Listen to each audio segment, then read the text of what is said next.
Up next on U.S. Bank Business Watch, presented by the Business Courier. Need help with your finances? Meet Cincinnati's movers and shakers in banking and finance. What brands are leaving P&G, and what will the impact be on employees and customers? And basking in the All-Star Game afterglow. U.S. Bank Business Watch is next.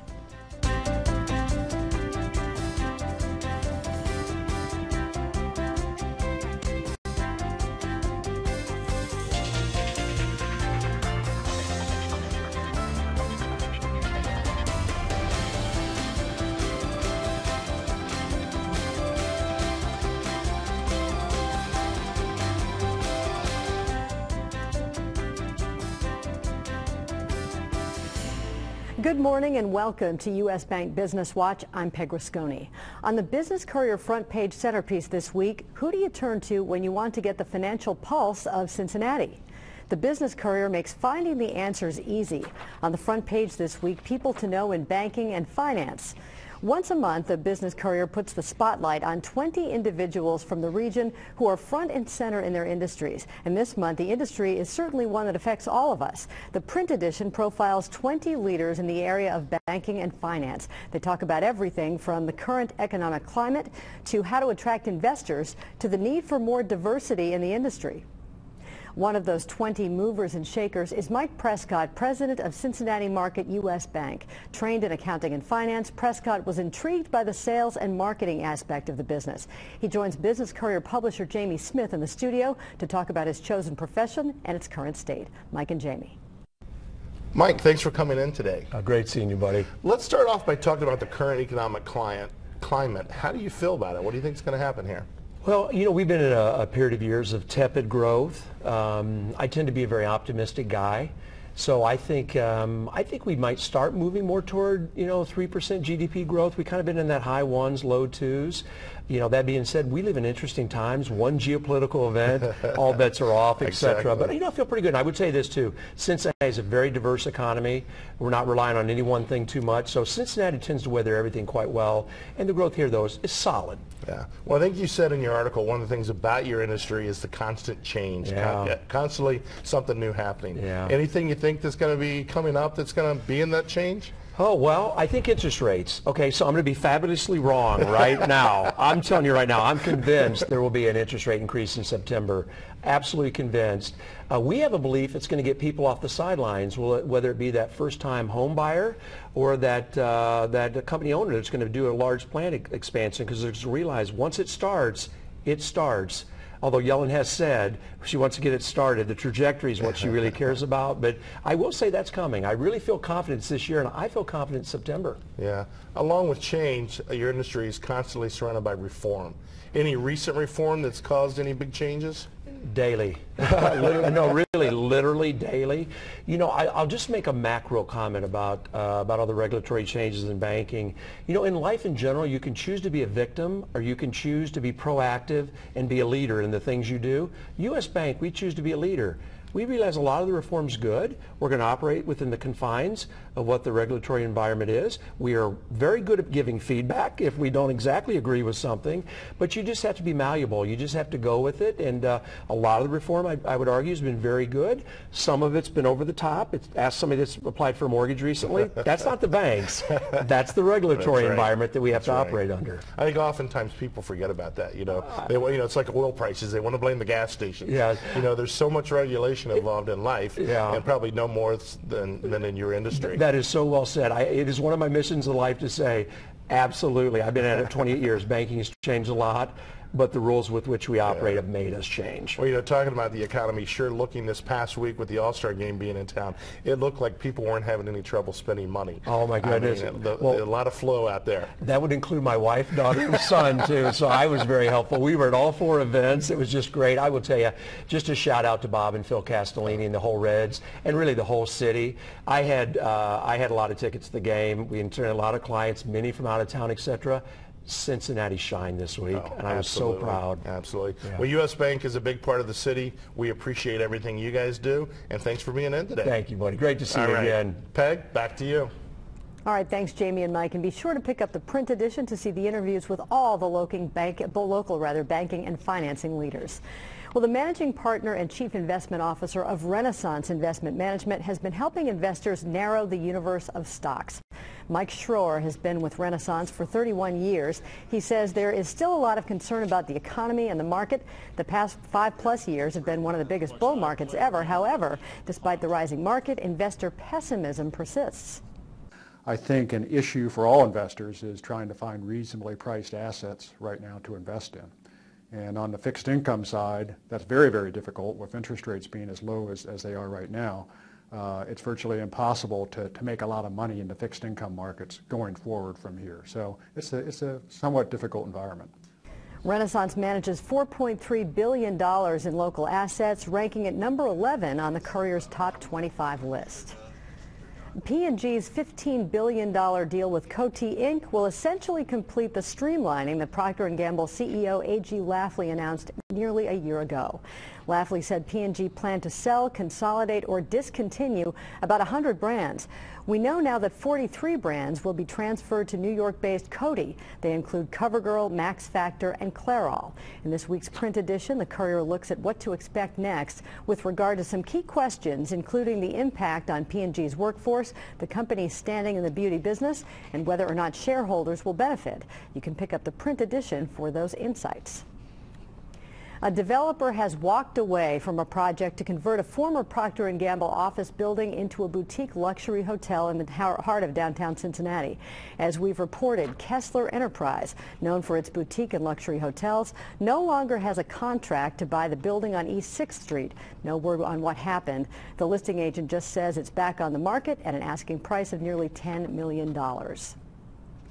Meanwhile, plans to turn the former Anna Louise Inn into a boutique hotel and restaurant next to downtown Cincinnati's Lytle Park have cleared a hurdle.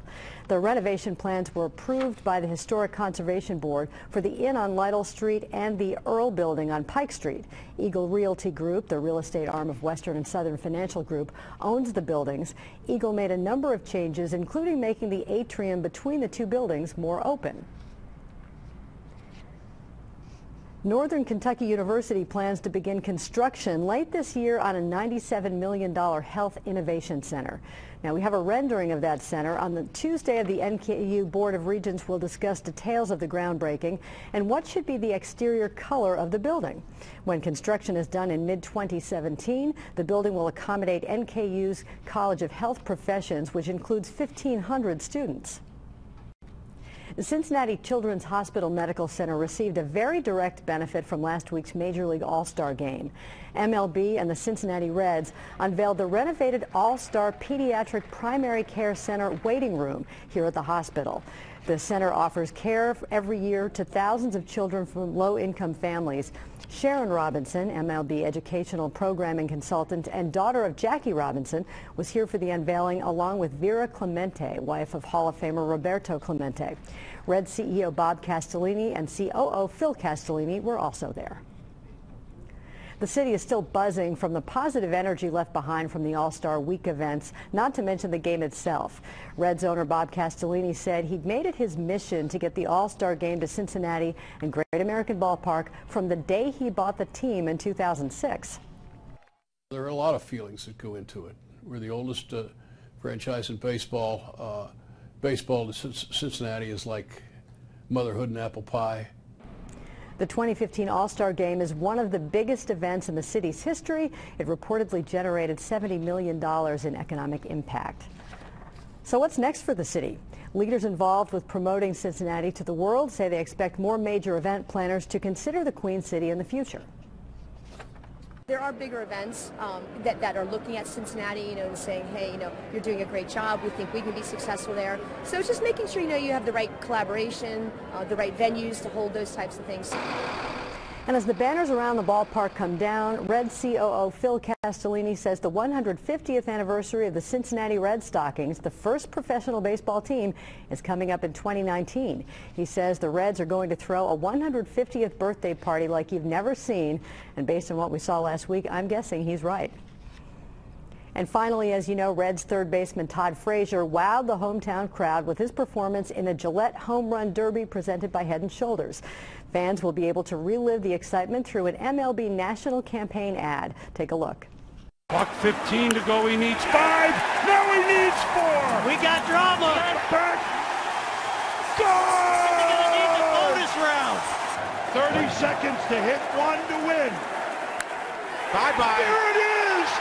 The hometown hero has done it!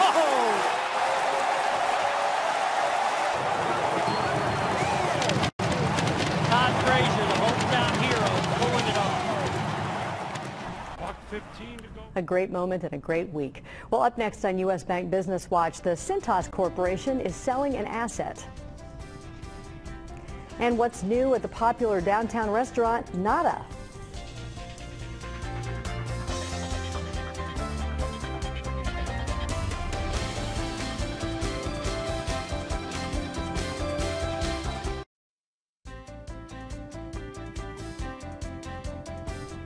Some news now that's getting a lot of attention on the Business Courier web and social media sites. Cintas Corporation is selling off its investment in Shred-it International in a deal valued between $500 and $600 million. Illinois-based Stericycle will take over ownership by the fourth quarter of 2015, pending regulatory approval. The sale completes a process that Cintas started in April of 2014. Mason-based Cintas designs, manufactures, and implements corporate identity uniforms and services.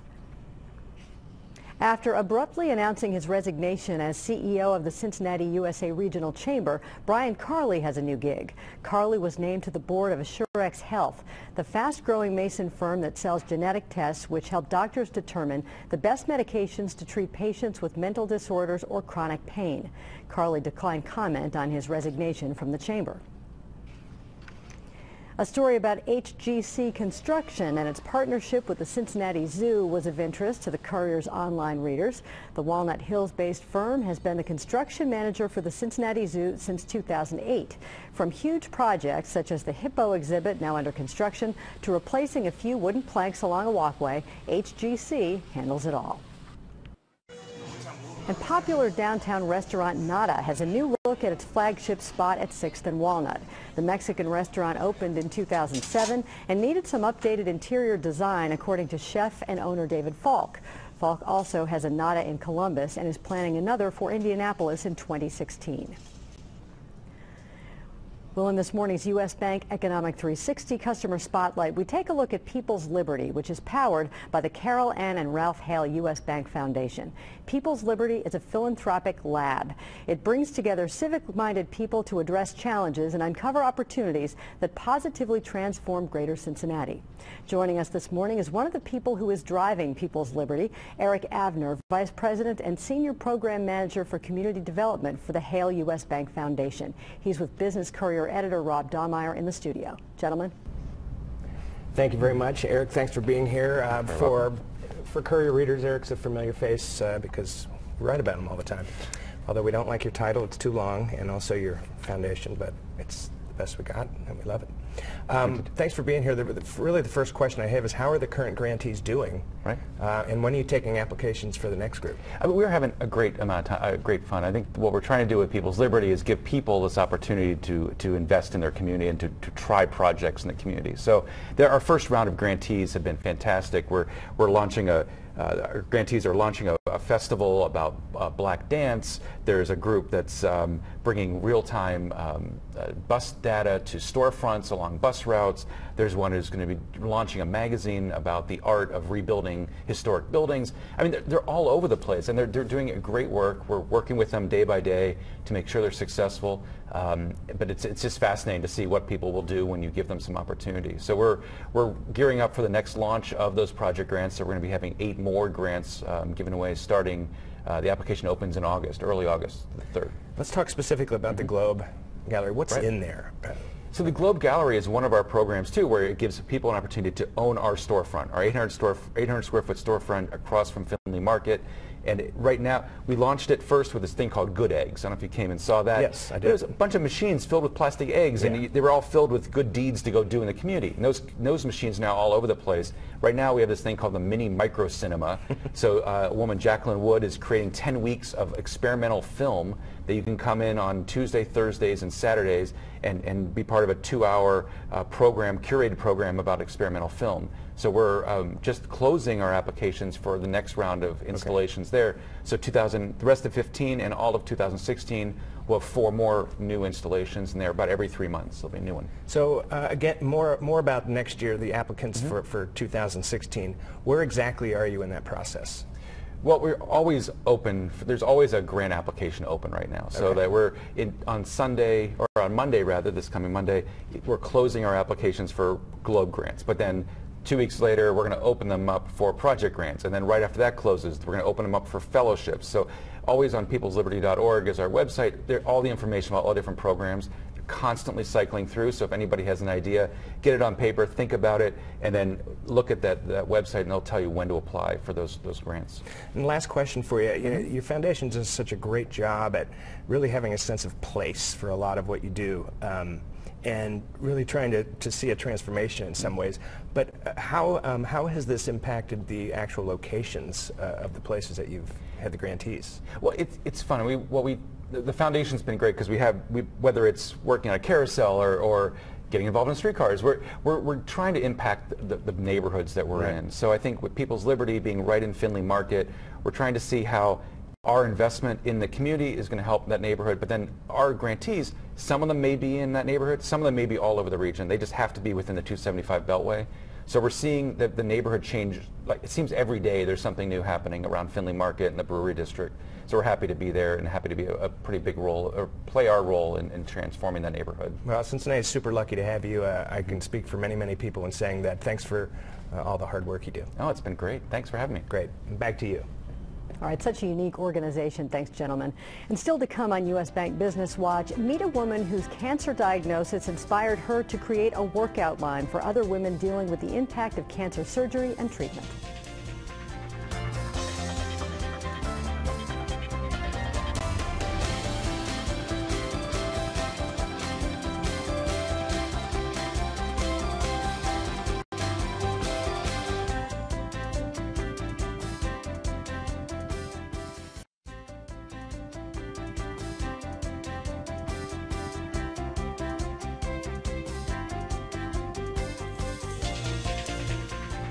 In this morning's Business Insight, a local fitness instructor who was diagnosed with stage 3 breast cancer 14 years ago has started a business aimed at women who are cancer survivors. Jamie Hoffpower owns a fitness center in Newport called Train with Power. After her diagnosis, she says she felt out of place at the gym. Surgeries and radiation led to scarring and tight muscles, which decreased her range of motion, and she struggled physically to put on standard athletic wear. Determined not to be defined by her diagnosis, Hoffpower launched her own line of athletic clothing last fall. Jamie Hoffpower joins Business Watch producer Kelly Leon to talk about the line and the impact it's making. Ladies. Thanks, Peg. Jamie, thanks so much for being here this morning. Thanks for having me. Tell me about the product. You're wearing one, and I have one here.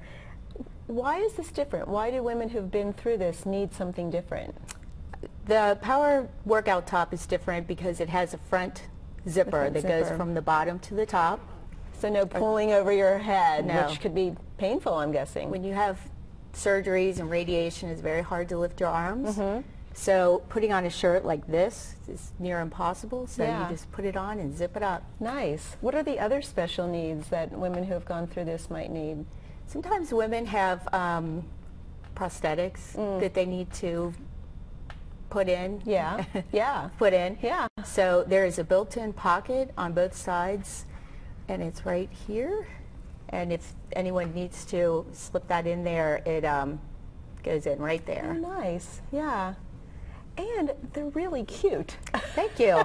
It's like, you know, you don't want to wear something that's unattractive. I'm sure was that part of your thinking when you were designing it? Absolutely. That was definitely one of the #1 things that I considered when I made this. That really it was the #1 thing. Because what, you weren't finding that, right, when you were looking for? Correct. Yeah. There are plenty of zippered bras, right? Yeah. that you can just put on and zip up, but you still have to put on a t-shirt or a tank top over the top. So you did a Kickstarter campaign for I did. this. Tell me about that. I did a Kickstarter campaign that started November 1st and it ended on the 27th of November. And the reason why I did it was to raise funds and awareness for the product that I was making. I had it made in Minnesota at a manufacturer there. It was very important for me to have it made in the U.S. And I needed the cash to do that. And it was fun. It was really, really fun. So where does the business go from here? I'm going to take this design and make it a little different. Maybe put a zipper here or a zipper there, but pretty much stay with the same design and eventually move into swimsuits, you know, bottoms, things like that. Nice, nice. Yeah. And in the article in the Courier, I was reading that your oncologist kind of challenged you. Tell me about that. He did. He said several years ago, so I've been I was diagnosed 14 years ago. Several years ago, he said, you know, Jamie, you're a personal trainer. Why are you not training people or doing anything with your experience? You could really combine the two. And at the time, I just really didn't. So I didn't have it, and so you didn't mentally have it. Yeah, in me. you probably didn't know this is something that people needed until you experienced it. Until I really thought about it. Yeah. Like, what could have made this better? So when I went back for my annual visit last month, I said, you know, you told me to. You asked me that question. Well, I did something. Here it is. And his little eyes just popped open, like, oh, wow, you did. That's fantastic. Well, what a great example of taking something that, you know, is so personal and you could have just managed on your own and seeing the need and reaching out to others. Yeah. Thanks. Well, I hope your business is successful, and if people do want to take a look, you have a website where they can go? I do have a website, and I also have the tops available at my facility on my fitness studio in Newport. And the website is? PowerAthleticApparel.com. Okay, all right. It's a handful. Okay, yeah, we'll make sure there's a link to it in the Business Courier. Thanks. So, Jamie, thanks so much for being here. Best of luck with the business. Thank you very much. Great idea. Thanks. Back to you. All right, thanks, Kelly and Jamie. And again, the name of the line is Power Athletic Apparel, and here's the website one more time. It's PowerAthleticApparel.com, all one word, and Power is spelled P-A-U-I-R. Well, thank you for joining us this morning for U.S. Bank Business Watch. We'll see you next Sunday.